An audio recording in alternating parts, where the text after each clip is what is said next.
What's up, guys? We're finishing up numbers 16 through 20 on the non-calculator portion during this video. So again, if you have not completed 16 through 20 on your own, or at least attempted it, please try it by yourself before you look at this video. So this should be, this is nice because it's the free response. So free response, man, you got to get it right the first time. There's no guessing. So look at number 16 here. A manufacturer shipped units of a certain product to two locations. The equation above, so T equals 5C plus 12F, shows a total shipping cost, so that's T, in dollars, for shipping C units to a closer location and shipping F units to the farther location. So here's a question. If the total shipping cost was 47,000 and 3,000 units were shipped to the farther location, how many units were shipped to the closer location? So they gave us that this formula, T equals 5C plus 12F. The T is represented by total cost, so T equals total cost. The C is the closer location, and the F is the further or farther location. So in this equation, T equals, is it 5C? Yeah, 5C plus 12F. The question is saying, hey, I have a cost of 47,000. And within that cost, I shipped 3,000 units to my farther location. I need to figure out how many that I shipped to my closer location. So I don't know how many I shipped to closer, but do know the farther I ship 3,000. Now, if you see this here, remember, this is the non-calculator section. This is pretty doable, but it just takes a little bit of time because you get all these big numbers. Now, 12 times 3,000. Whenever you're kind of multiplying, dividing in thousands, treat them kind of similar to how you treat normal numbers. Not normal numbers, but numbers in the tens digits. So normally 12 times 3 would be just 36. In this case, 12 times 3,000 would be just 36,000. Very similar. We want to try to solve for C. So I'm going to subtract 36,000 from both sides. So 47,000 minus 36,000 would be just 11,000. Now, you need to try to solve for C here. So I'm going to divide by 5 for both sides. And again, this is non-calculator, so man, let's just do the math over here. So we have 1100, so 11,000 divided by 5. And again, you're just working out just like normal, long division. So 5 can't go into 1, but 5 can go into 11. So 5 goes into 11 twice. 5 times 2 would be just 10. So 11 minus 10 is just 1. Break down to 0. 5 goes into 10 2 times. 5 times 2 is 10. If you notice here, and then starts to repeat, and repeat, and repeat. And then just in case. Cool. So that means here, the question is saying how many were shipped to the closer location. It looks like 2,200 were shipped to the closer location. Number 17, if A and B are solutions to the equation above, what is the value of A minus B? So these bars, if you don't know, are called absolute value bars. You have different options here. I believe the easiest option, the option you learned in Algebra 2, is really here. Let's just solve for x because the solution for x is going to be A and B. And then from there, plug in A and plug in B to your equation right here. So with this here, to solve for x, and you're solving for absolute value equations as well. So this would be a little bit different if you don't know how to do it. But with this here, you want to isolate the absolute value expression, so nothing being multiplied like on the outside, or so not to be multiplied on the outside, nothing adding or subtracting on the outside. Once it's by itself, we can split it up as two separate equations. So one equation is going to be the 2x plus 1 equals a positive 5. And the other equation is going to be 2x plus 1 equals negative 5. Now, just to solve for x here, the first one, subtract 1 from both sides. And I get 2x equals 4, and then divide by 2 on both sides. Therefore, x would equal positive 2. To solve for x in the second one, we'll subtract 1 as well. But I'll get 2x would equal negative 6. And then I'll divide by 2. Therefore, x would equal negative 3. Now, this question was saying a and b are solutions to this equation. So the solutions of this equation with 2 and negative 3. So those correspond to just some a and b. Now we need to figure out what is the value of a minus b, the absolute value of a minus b. It doesn't matter actually what is a and what is b. So if I want to, I could say that a is 2 and b is negative 3. 2 minus negative 3. Or I can say that a is negative 3 and b is 2. It doesn't matter here because 2 minus negative 3 is negative 5. And the absolute value of negative 5 would be just positive 5. And negative 3 minus 2 is just negative 5. And the absolute value of negative 5 is just positive 5.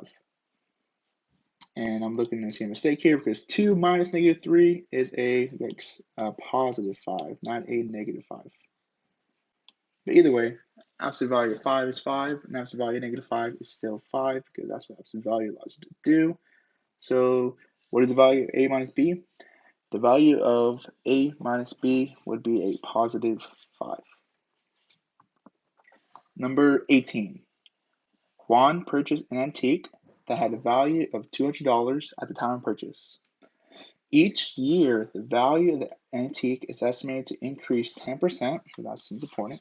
So each year, it's going to increase by 10% over its value the previous year.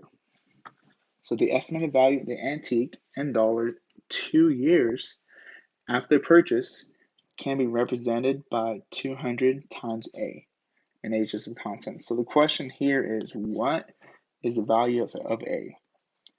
So they're saying after 2 years, I can represent the value of this antique by the expression 200 times A, where A is just some number.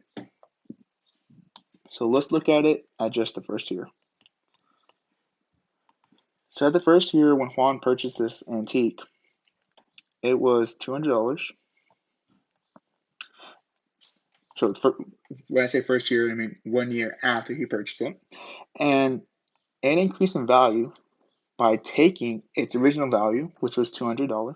So it took 100% of its value, and it tacked on 10% more.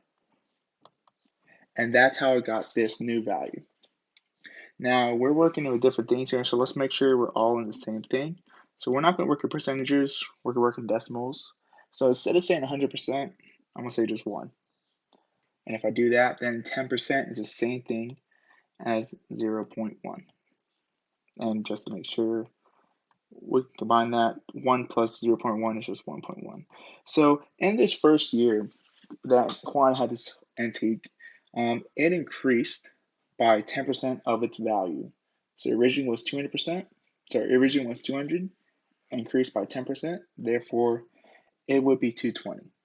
Now, I'm not going to write 220 because that's not helpful. Look again at what the question is saying. The question is saying it's represented by the expression 200 times an A. So I always want a 200 there. So yes, 200 times 1.1 is the same thing as 220, but that's not helpful in this case. Let's go to year 2. So the second year that Juan had this antique,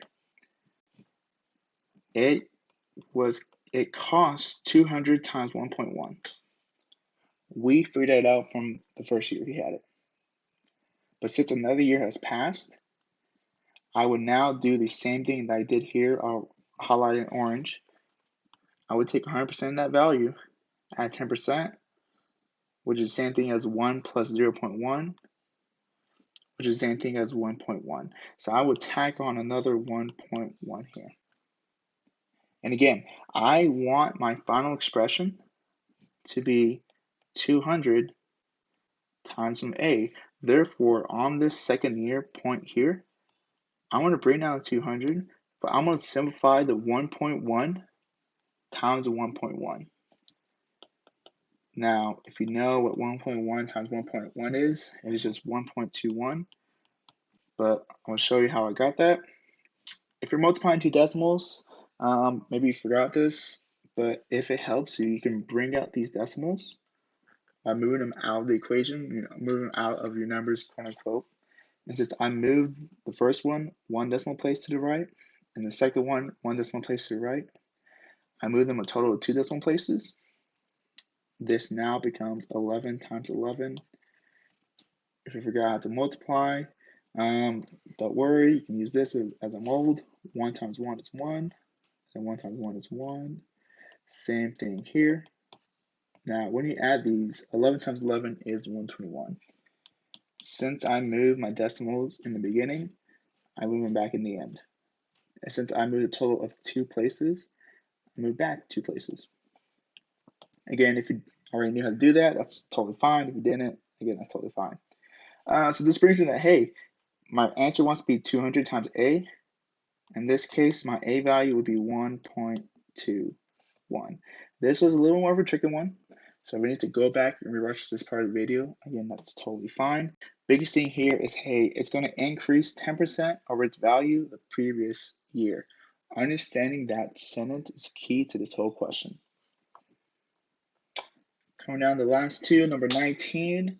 Based on the system above, what is the value of 5x plus 5y?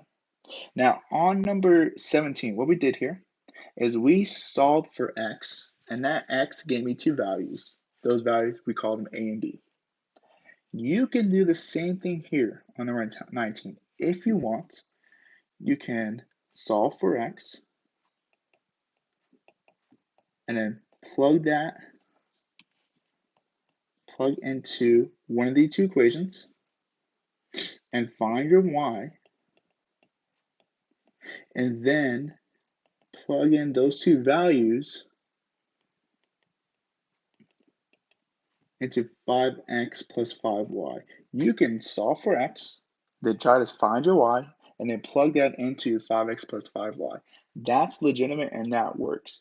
It will take a while and it's going to take a long time because you don't have a calculator especially. So here's the thing the SAT loves to do. So my 2 equations, I had them here. They love to give you these scenarios, and you're going to see this type of scenario and situation in the calculator section of this test. They love to say, hey, you have an X, you have a Y, or you have a whatever letter and whatever letter. What is it? In this case, we're doing 5x times 5y. They want you to solve for X and solve for Y and plug into 5x plus 5y. However, I don't, in this case, actually need to know what is x, and I don't need to know what is y. I need to know what is 5x plus 5y. That's my goal. My goal is 5x plus 5y. I need to know what that equals. And if you look at your equations right now, how they're set up, that's set up kind of nicely. Normally with elimination, this is called a system of linear equations, and you can solve it by elimination or substitution. Normally, you'll want your 2 equations to have a variable when you add together cancel out. However, if I was to add these 2 equations right now, a 2x plus a 3x is 5x, and a 3y plus a 2y is just 5y. 1200 plus 1300 is 2500. Normally, that would kind of suck, and I would be kind of stuck. because then I don't have to do elimination. However, this is nice because no, here's one thing I don't know. I don't know what x is, and I don't know what y is. I don't. But I do know that a 5x plus a 5y is equal to 25. So this actually gives you my answer. If you want to, solve for x, solve for y, plug into 5x plus 5y, but you're taking a lot of time, a lot of precious time. And that time maybe you can be used to go back and solve number 3. So try to think ahead of the test. You will see this common theme throughout the SAT, especially in the math sections. They want you to do more work that's needed. And then finally, number 20. So we have a lot of words here. Not too many words, a lot of variables. There we go. If u plus t equals 5 and u minus t equals 2, what is the value of u minus t, parentheses, u squared minus t squared? Again, if you want to, you can set up a system of linear equations with these two equations. You can set up that system, and then you can use that system to solve for u, and then solve for t, and then plug that into your final expression, the u minus t, this final expression, the u minus t, and then the u squared minus t squared. You can do that. You can solve by using system of linear equations. That's fine and that's legitimate. Or, here's a way I recommend. We're going to solve by factoring.